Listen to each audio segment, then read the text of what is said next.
대표님, 잠시만요. 지금 솔브레인 조파는 뉴스 헤드라인만 딱 보시고 HTS 켜신 거 아니죠? 아이고, 그러셨으면 정말 큰일 날 뻔했습니다. 제가 밤새워서 자료를 싹 다 뒤져봤는데요. 와, 이거 보통 문제가 아니에요. 겉으로 보기엔 아주 그냥 번쩍번쩍 빛나는 갑옷을 입은 백마탄 왕자님인데 제가 뒷조사를 싹 해보니까 아주 그냥 비밀이 많더라고요. 저 오늘 월급값 제대로 해야 합니다, 대표님. 지금부터 제가 왜 이렇게 호들갑을 떴는지 그 기가 막힌 이야기를 하나하나 아주 그냥 속 시원하게 다 풀어드릴게요. 자, 이게 바로 대표님도 알고 옆집 김대리도 알고 우리 전 국민이 다 아는 솔브레인의 첫 번째 얼굴, 바로 애국 영웅의 모습입니다. 혹시 기억나세요? 2019년 그 뜨거웠던 여름에요. 일본이 갑자기 야, 너네한테 반도체 핵심 소재 이제 안 팔아! 딱 선언하면서 우리 목줄을 확 조여왔잖아요. 와, 라떼는 말이에요, 대표님. 그때 정말 나라 전태가 발칵 뒤집혔어요. 막 뉴스에서는 삼성 하이닉스 공장 멈추는 거 아니냐, 대한민국 반도체 오늘로 끝장이다, 별의별 소리가 다 나왔죠. 바로 그때 정말 훼성처럼 등장해서 저희가 만들겠습니다 하고 외친 회사가 바로 요 솔브레인이에요. 모두가 불가능하다고 고개를 저었던 초고순도 불화수소를 국산화하는 데 성공하면서 순식간에 소재 독립의 상징으로 떠올랐던 보죠. 보세요, 대표님. 바로 저런 멋진 곳에서 우리나라 반도체의 심장이나 다름없는 소재들이 만들어지는 겁니다. 삼성전자, SK하이닉스에 들어가는 핵심 시가객을 여기서 다 만든다고요? 말 그대로 한국 반도체 산업의 생명줄을 이 회사가 꽉 쥐고 있는 거죠. 아니, 이러니 주가가 안 오를 수가 있겠어요? 당연히 시장의 사랑을 아주 그냥 듬뿍 받았고 모두가 이 회사의 밝은 미래만 이야기했습니다. 여기까지가 우리가 아는 동화책의 앞부분이에요. 아주 멋지고 감동적이고 가슴이 웅장해지죠? 하지만 대표님, 제가 누굽니까? 대표님의 충직한 비서, 이론이 아닙니까?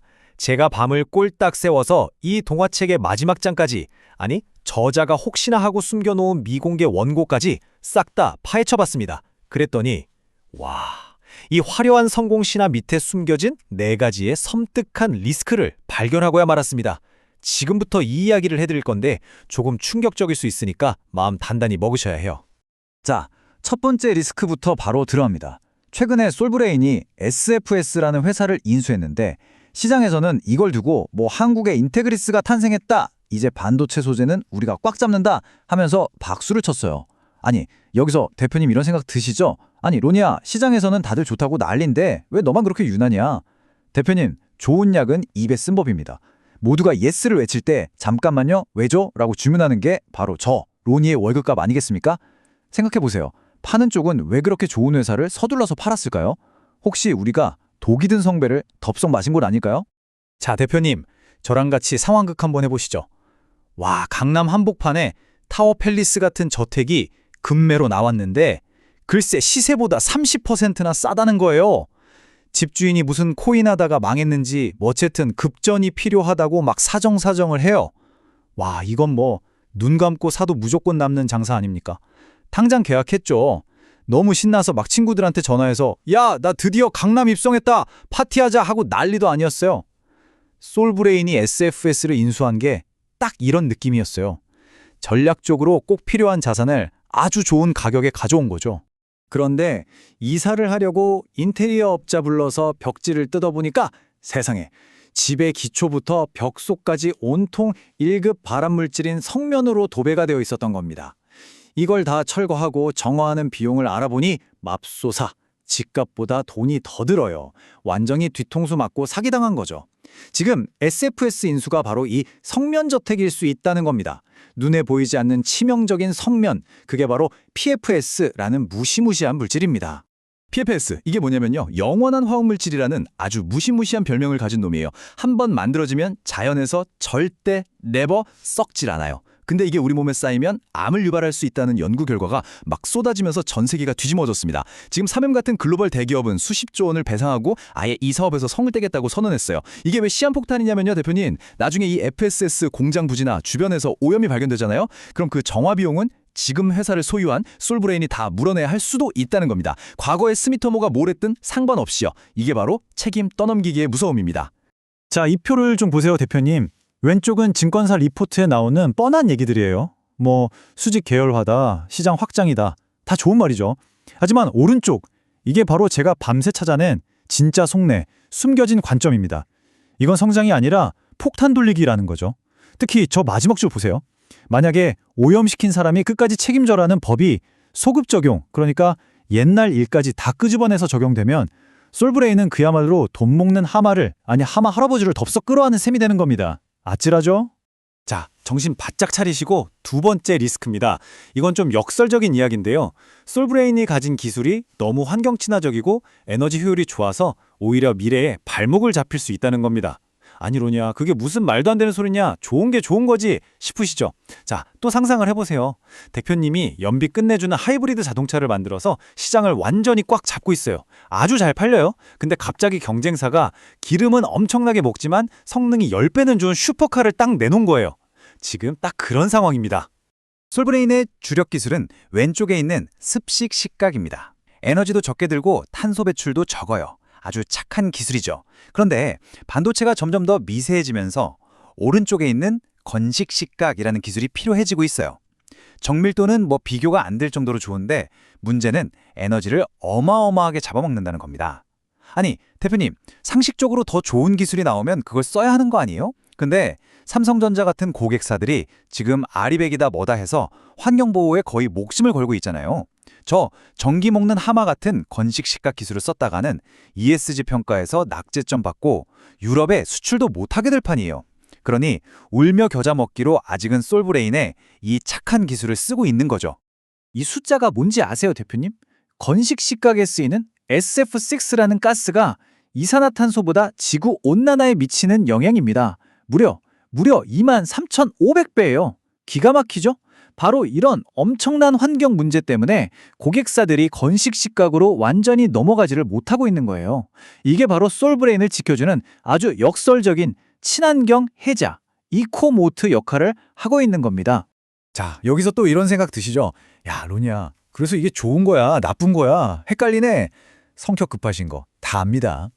그게 바로 핵심입니다, 대표님. 혹시 코닥이라는 회사 아세요? 필름 카메라 시절에 전 세계를 지배했던 회사죠. 근데 정말 재밌는 건 세계 최초로 디지털 카메라를 개발한 것도 코닥이었어요. 근데 왜 망했을까요? 자기들 주력 상품인 필름이 너무 잘 팔리니까 자기들 밥그릇 뺏길까 봐 이 디지털 기술을 개발해놓고도 꽁꽁 숨겨뒀던 거예요. 지금 솔브레인이 딱 그럴 수 있다는 겁니다. 지금은 이 친환경 해자 뒤에 숨어서 안전하지만 만약에 경쟁사들이 에너지 효율적인 건식 식각 기술을 개발하는 그 순간 솔브레인의 가장 큰 무기는 순식간에 코닥의 필름처럼 구닥다리가 될 수 있다는 거죠. 세 번째 리스크 나갑니다. 아까 그 골치 아픈 영원한 화학물질 PFAS 기억하시죠? 전 세계적으로 규제가 심해지니까 솔브레인도 PFAS 프리, 즉 PFAS를 안 쓴 친환경 대체제를 개발하고 있어요. 와, 이건 정말 박수 쳐줄 일이죠? 그런데 대표님, 이게 빈대 잡으려다 초가삼간 다 태우는 격이 될 수 있습니다. 하나를 고쳤더니 더 크고 끔찍한 문제가 터질 수 있다는 거예요. 자, 이게 어떻게 재앙이 되는지 보세요. 대표님이 대한민국 최고의 웨딩케이크 장인이라고 한번 칩시다. 어느 날 정부에서 이제부터 환경을 위해 유기농 밀가루만 쓰세요라고 법을 만들었어요. 그래서 비싸도 눈물을 머금고 유기농 밀가루로 바꿨죠. 근데 이 밀가루에 눈에 보이지도 않는 돌가루가 딱 하나 섞여 있었던 거예요. 그 돌가루 하나 때문에 재벌 3세 VVIP 고객의 결혼식 케이크 전체를 망쳐버렸어요. 신뢰는 바닥에 떨어지고 수십억짜리 손해배상 청구까지 들어옵니다. 이게 바로 유감스러운 대체 regrettable substitution이라는 겁니다. 반도체 공정에서 먼지 한 툴은요, 그냥 먼지가 아니라 핵폭탄과 같아요. 그 작은 입자 하나 때문에 수십억 원어치 웨이퍼 전체를 버려야 할 수도 있다고요. 대표님, 이 데이터 좀 보세요. 피크도 물론 좋은 소재지만 나노미터 단위로 경쟁하는 반도체 세상에서는 우수함과 완벽함의 차이가 곧 회사의 생사를 가릅니다. 특히 저기 표면 에너지 좀 보세요. 기존 소재는 프라이팬 코팅처럼 너무 매끄러워서 아무것도 달라붙지 않아요. 완벽하죠. 근데 피크는요? 재수 없으면 먼지 입자가 턱하고 달라붙을 수 있다는 겁니다. 수율 99%와 98%의 차이가 수백억 원의 손실로 이어지는 반도체판에서 이런 혹시나 하는 위험을 안고 가는 건 엄청난 도박입니다. 고객사들이 과연 이 도박을 하려고 할까요? 자, 이제 마지막 네 번째 리스크입니다. 대표님, 이게 어쩌면 가장 치명적일 수 있어요. 우리가 솔브레인을 소재 독립의 영웅이라고 불렀잖아요? 일본 의존도를 끊었다고요. 그런데 대표님, 이건 반쪽짜리 진실이었습니다. 더 깊이 파고 들어가 보니까 우리는 일본의 목줄을 겨우 풀고 더 무서운 중국이라는 용의 목줄에 스스로 목을 맨 꼴이었습니다. 이 차트 좀 보세요. 솔브레인이 만드는 거의 모든 제품의 핵심 원재료가 형석이라는 광물인데 전 세계 생산량의 60%를 중국이 꽉 쥐고 있습니다. 자, 제가 또 기가 막힌 상황극을 해볼게요. 우리가 대한민국 최고의 김치 명인이 돼서 일본산 배추를 더 이상 안 쓰고 국산화에 성공했다고 막 방송에 나와서 자랑했어요. 근데 알고 보니 김치 양념에 들어가는 고춧가루, 마늘, 소금을 100% 중국산만 쓰고 있었던 거예요. 어느 날 중국이 이제 한국에 고춧가루 안 팔아? 딱 한마디 하면 우린 뭘로 이 김치를 담그죠? 배추가 아무리 좋아도 소금 없으면 그냥 썩어버리잖아요. 지금 딱 그 짝입니다. 심지어 상황은 점점 더 나빠지고 있어요. 예전에는 중국이 형석을 막 팔았는데 이제는 자기네 전기차 배터리 만들고 반도체 만든다고 오히려 전 세계 형석을 싹쓸이하고 있어요. 수출하던 나라가 수입하는 나라로 바뀌어버렸어요. 이게 뭘 의미하냐? 우리한테 팔 물량이 점점 줄어든다는 거고 중국이 마음만 먹으면 언제든 우리 목줄을 확 조일 수 있다는 뜻입니다. 이 사진 속의 최첨단 설비가 아무리 훌륭하면 뭐하겠어요, 대표님. 중국에서 원재료 수도꼭지를 딱 잠가버리면 저건 그냥 비싼 고철덩어리가 되는 겁니다. 우리가 그토록 자랑스러워했던 기술 국산화는 사실 원재료를 중국에 완전히 의존하는 반쪽짜리 독립이었던 거죠. 이게 바로 독립이라는 달콤한 착각의 실체입니다. 자, 대표님. 제가 지금까지 너무 안 좋은 이야기만 늘어놓아서 기운 빠으셨나요? 하지만 저는 팩트만 말씀드리는 비서입니다. 이제 이 모든 정보를 바탕으로 대표님께서 최종 결제를 내리실 시간입니다. 솔브레인 앞에는 명확히 두 갈래 길이 놓여 있습니다. 영웅의 길을 계속 갈 것인가 아니면 우리가 모르는 함정에 빠져 무너질 것인가. 자, 이 그림이 오늘 제가 말씀드린 모든 내용의 요약본입니다. 왼쪽 해피엔딩 시나리오에서는 SFS 인수가 신의 한 수가 되고 친환경 기술이 굳건한 방패가 되어주면서 중국 리스크도 잘 관리해서 진정한 글로벌 기업으로 거듭나는 거죠. 하지만 오른쪽 배드엔딩 시나리오를 보세요. PFS 폭탄이 터져서 돈은 돈대로 깨지고 기술은 코닥처럼 뒤처지고 결국 중국이 수도꼭지를 잠가버려서 공장이 멈추는 최악의 상황입니다.